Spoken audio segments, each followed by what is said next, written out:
Le chevalier sans armure de Nikos Ligéros. Chapitre 13. Le sang du chêne.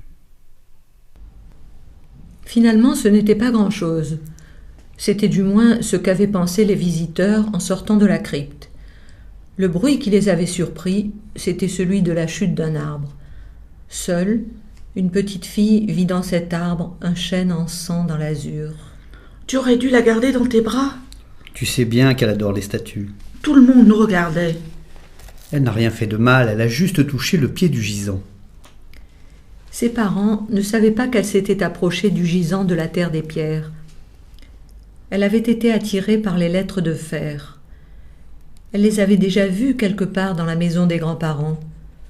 Sans savoir pourquoi, le gisant lui rappelait son grand-père lorsqu'il était jeune.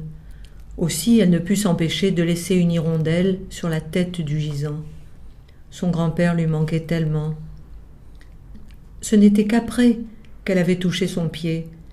Elle voulait lui dire qu'elle reviendrait le voir.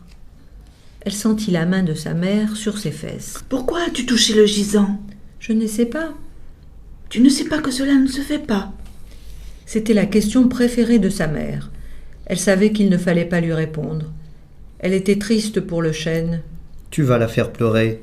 Tu ne vois pas qu'elle est au bord des larmes ?» Sa mère se pencha vers elle. Comme elle vit une grosse larme sur le point de jaillir, elle eut de la peine et embrassa sa petite fille. « Tu aurais dû la garder dans tes bras. » La petite pencha sa tête sur la poitrine de sa mère.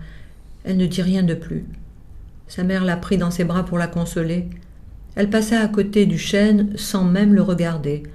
Elle était trop préoccupée par sa fille et son geste. Elle avait l'impression que toute la société la montrait du doigt. Le père examina l'arbre tombé à terre. Il était impressionnant par sa taille et surtout par sa forme. Inconsciemment, il lui rappela les béliers pour enfoncer les portes. Il pensa que ce chêne aurait fait un excellent bélier. « Cela ne te rappelle rien ?» Sa femme ne répondit pas. Elle cherchait à s'éloigner le plus vite possible du ridicule. Quant à la petite, elle pensait au gisant et au codex. Son grand-père aussi avait des livres étranges. Elle se promit de les chercher, et elle sentit qu'elle faisait cette promesse au gisant. Elle apprendrait à lire les lettres de fer juste pour lui et son grand-père. Ce serait leur secret.